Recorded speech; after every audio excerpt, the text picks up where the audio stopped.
So continuing with the Science of Mind text, chapter 14 is entitled Physical Perfection. And so for my part, we're going to talk, it's a really long chapter. I don't know if any of you read it or not, but it's a long chapter. And what I began to find as I started reading it was that there is so much content in it that I was going to have to just summarize and talk about the different subtitles within that. So I'm going to kind of give the summary at the end here today about physical perfection. Well, as Ernest Holmes usually does, he talks a lot about the physical perfection of man, but of course, being Mother's Day, we need to throw in the feminine in there too as well. So whenever I say man, you know I'm talking about you ladies as well. So he says, there's a perfect concept of man held in the mind of the universe as an already accomplished fact. But man is subject to the law of his own choice. Personal responsibility. Are you experiencing the perfection of life? Are you experiencing the perfection of your human form? Or are you choosing to look at it otherwise? He says, healing then is accomplished by uncovering, neutralizing, and erasing false images of thought, and letting the perfect idea reflect itself through subjective mind into the body. It says that the body is an effect with no intelligence of its own. The body is an effect with no intelligence of its own. It can't decide on its own to be sick or diseased or weak or strong, because it's nothing but an effect, which is acted upon by consciousness. Disease is a fact, but not a truth. It's an experience, but not a spiritual reality. It's an idea we hold in mind and project upon the physical form, but it's not a fact, or is not an actual reality of the physical form. Ernest Holmes says that when healing finally does come, we shall find that it has always been there. Because we are the perfect concept of man held in the mind of God, waiting to manifest. I was watching a documentary on television about science and trying to discover all the unknowns in the scientific world, which is a lot. Which really what science is there to do in the first place. And they mentioned this great quote. They said, we as humans are limited by our senses. Which is true. We are only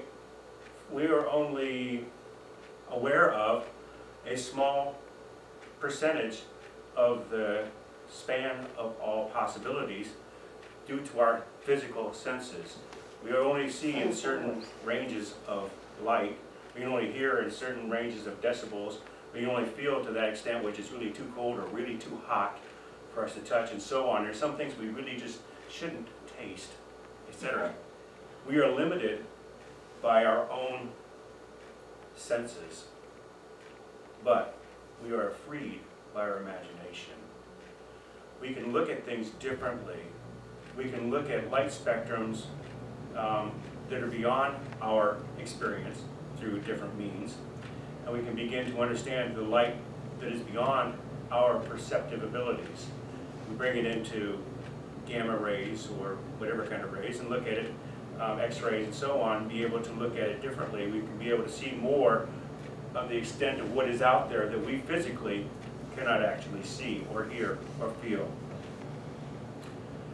There are natural possibilities happening within us constantly, which are beyond our conscious awareness, our physical awareness.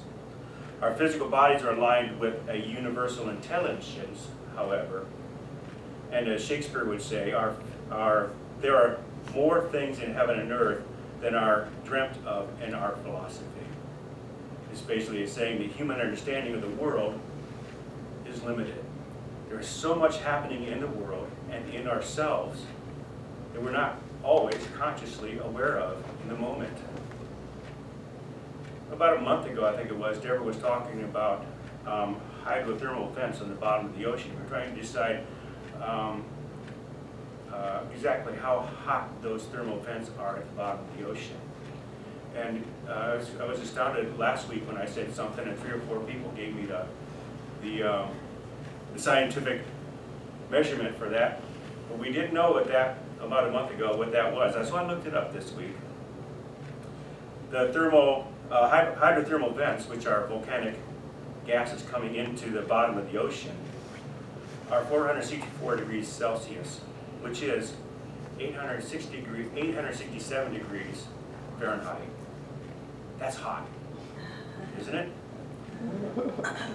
Due to the high hydrostatic pressure at those depths, that is still held in the state of water. It doesn't turn actually into a gas. I was mistaken when I said that. It actually remains in its liquid form. And you would think because of those temperatures there, there would be no life there, right?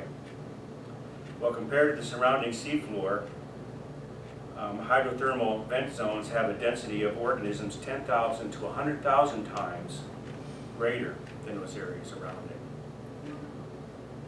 The hydrothermal vents are recognized as a type of chemosynthetic-based ecosystems, which means chemo is chemical.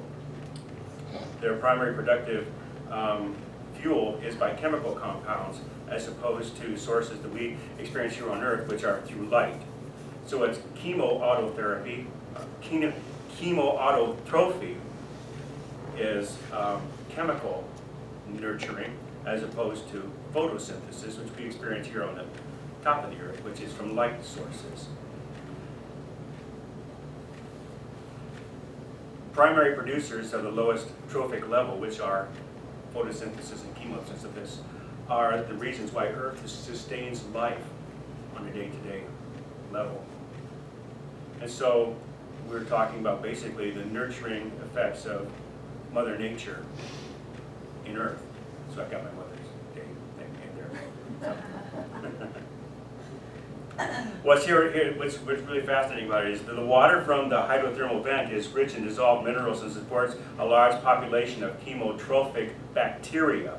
And these bacteria use sulfur compounds, particularly hydrogen sulfide, a chemical highly toxic to most organisms on Earth, to produce material through the process of chemosynthesis. Okay, you can try to read this, okay? It's easy for me to say, right? So, if nothing else, consider hanging out in the ocean at a balmy temperature of 867 degrees while having lunch, a little hydrogen sulfide. And you may begin to look at your life as a little bit more perfect in these 90-degree temperatures that we are suffering through here. But what's fascinating is the organisms in these environments are perfectly adapted for the conditions in which they live. Perfectly adapted for that. In fact, if those conditions were to change very much, it would be catastrophic for them. Meanwhile, we are perfectly designed for the conditions in which we live, in which we find ourselves here above the surface. And the possibilities for transformation and production are infinitely broader than we would usually consider. There's so much life going on in the universe that we're not aware of. Well, for me, and hopefully you took something from that to relate to physical perfection. For me, what you're saying with all that, since I really like to live with an idea of acceptance for all people, is that there is a different path for each person with physical healing as well as any other idea. And the rule of thumb is do no harm, but it's all about our consciousness. I would not like to live down there because I don't think I would survive. Therefore, I definitely wouldn't, because I think I wouldn't. Or I know I wouldn't. I would melt before I even get down there all the way. So let's shift into what ideas we do know. We do know that people have been healed through prayer. In fact, we may be one of those people, or we may know some of those people. We also know that prayer is a mental belief or a state of spiritual awareness. The idea that the answer to prayer is in the prayer. The answer to our prayer is in our prayer. And what that means is that to the degree we are able to see and know perfection, it appears. And the reason for that is because our mind is our most powerful asset. Health, physical health, any kind of health really, but physical health is both a mental and physical state of being. And so spiritual mind healing, or treatment as we often call it, or prayer or affirmative prayer, is about realizing the perfection of the one being treated. Whether you're treating for yourself or for another, it's about realizing the perfection within the mind of that person or of yourself and uncovering that perfection. The perfection is already. It always has been, it always will be. But we get to, in our human ideas, as we learn and grow from infancy, we get to work with that. We have experiences that sort of cover up our perfection and teach us that we're less than, or that we're undeserving, or that there isn't enough, or fear. And these ideas play out in our lives, and they assist the process of burying our truest nature. I can remember the first time that I heard in a talk that everyone should go home, look into the mirror, and say, "I'm beautiful." And I thought, oh my goodness, who would ever do such a thing as that? But in the privacy of my bathroom, I closed the door and I stood there and looked at myself. And I'm going to tell you, it was hard that first time. Anyone else ever experienced that? Or anyone that has never told themselves how beautiful and wonderful and perfect they are? If you haven't, go home and try it, because it is your truth. It is the only truth that can be, because God is all that is, and God is perfect, God is beautiful, and God don't make no junk. So there's nothing else for us to be except beauty and wholeness and perfection. And we come here and we cover it up. And so spiritual mind healing, or prayer if you prefer, in our teaching is about uncovering, neutralizing, and erasing the false images of thought to reveal truth. And that truth is the perfect idea of you. We are always looking in prayer, or knowing in prayer, the perfect self. Ernest Holmes wrote, "The energy of mind, like other natural energies, already exists. We merely use it. The imagination is creative," as David said, "and the will is directive." So what this is saying is that each of us has the ability to choose what we will do with our life, and we use the law to produce our idea, to produce our desire. There is already the original idea of you, which is whole, complete, and perfect. There is really nothing to fix, nothing to change, and yet we have buried our truest nature. And so we decide how it plays out in our experience in life. In spiritual mind healing, we separate the belief from the believer. We separate any negative idea of lack, limitation, fear from the truth. The spiritual self can have no disease, dis-ease, lack of ease. Spiritual mind healing is, here we go into the divine masculine aspect of it. It is the result of clear thinking and logical reasoning. Feelings come after the fact. They're an effect. A lot of times I know in my early life, I would say, well, I just felt like I had to do that.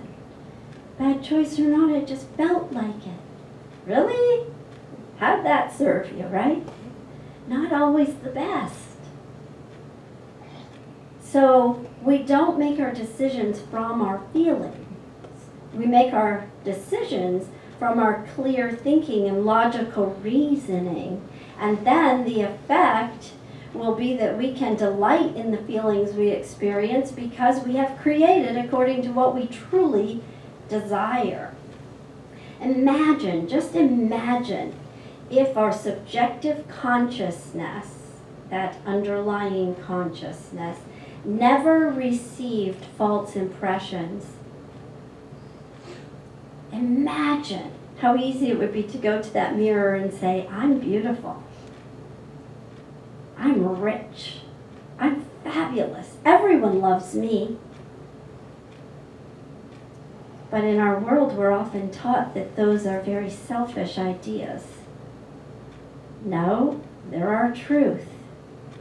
And they are the truth of everyone. You claiming them doesn't mean there's not enough for anyone else. Oh, there's plenty to go around because, once again, God is abundant. David talked a little bit about facts, and to admit a fact and yet to transcend appearances are two different ideas.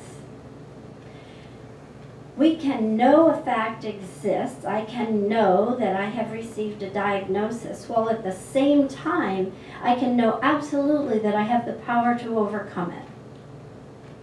I can also know that there are multiple ways for me to overcome it, and I get to choose which one I will take, which path. And just because I choose one doesn't mean that it's the best one for someone else. So I no longer have the right to say, well, this is what you really need to do. Because I have no idea what someone else needs to do. All I can do is hold the truth for each person that comes my way. And this is how we are able to have compassion for one's present moment experience while simultaneously knowing the absolute truth of the individual. We can experience both and give both because we're giving compassion for what the one is feeling, the effect, whether they're sad or scared. We are feeling compassion for the diagnosis or the experience one is having. And yet we don't have to get stuck in that fact. We can know that God is greater than every fact. And as we know truth and wholeness and perfection for that one we are treating for, we can watch it play out in life. Ernest Holmes writes, only our own concepts limit us. David said that, and I'm going to say it again. Only our own concepts limit us. Perhaps when we find ourselves struggling to reveal healing, it would be wise for us to ask a few questions. Now, in a couple of weeks, we're going to be doing a visioning for the center and after potluck. So remember to come. And I'm going to give us a little mini sampling of what visioning is like. And so I invite you to choose a purpose right now for yourself. And this idea is physical healing today, but if you don't have anything that you know of that you would like physical healing of, and pull anything else to mind, a relationship, a financial situation, anything at all into your mind. And I invite you to close your eyes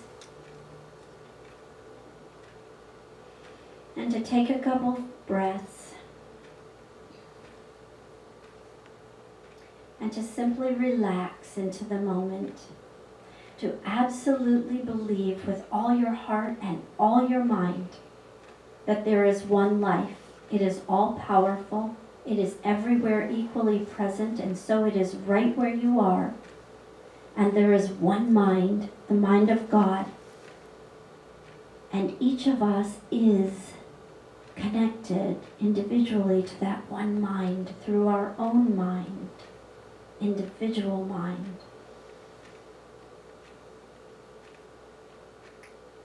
And then knowing the purpose within you right now for that which you desire to experience and reveal healing.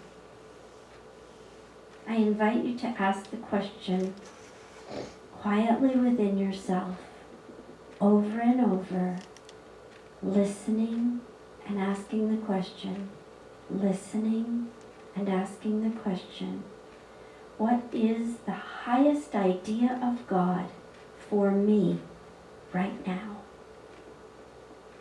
What is the highest idea of God for me right now?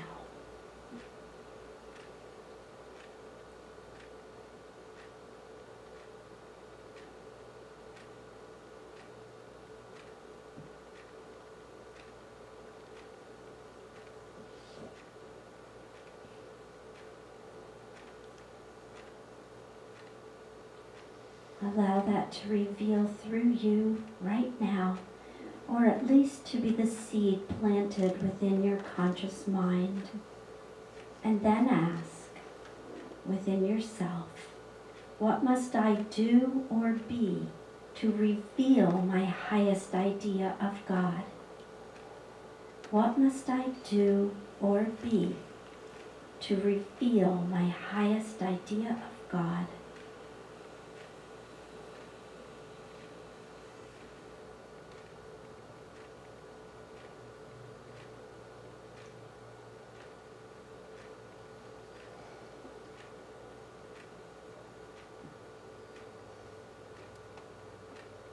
And then ask yourself, what must I release to be this perfect expression of God? What must I release to be this perfect expression of God?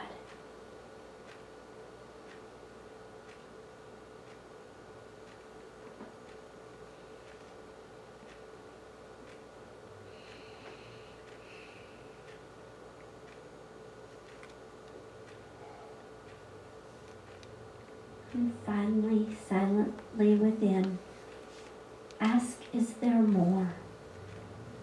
Is there anything more that wishes to reveal right now in this moment?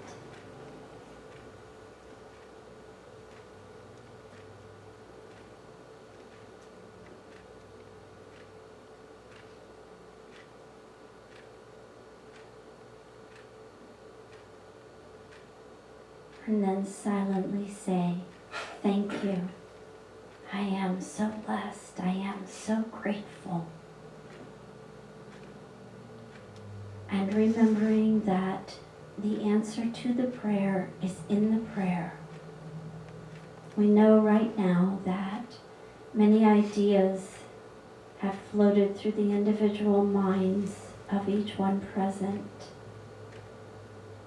Many seeds are planted for the good to reveal.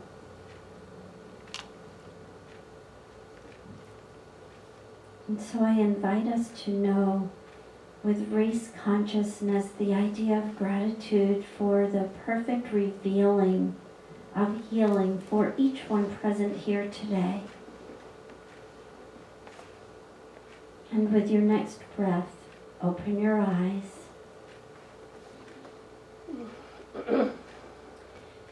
Treatment is all about convincing your own mind. We call it an act, an art, and a science. The conscious convincing is deepening into the subjective mind the image of perfection that we desire to accept and therefore materialize.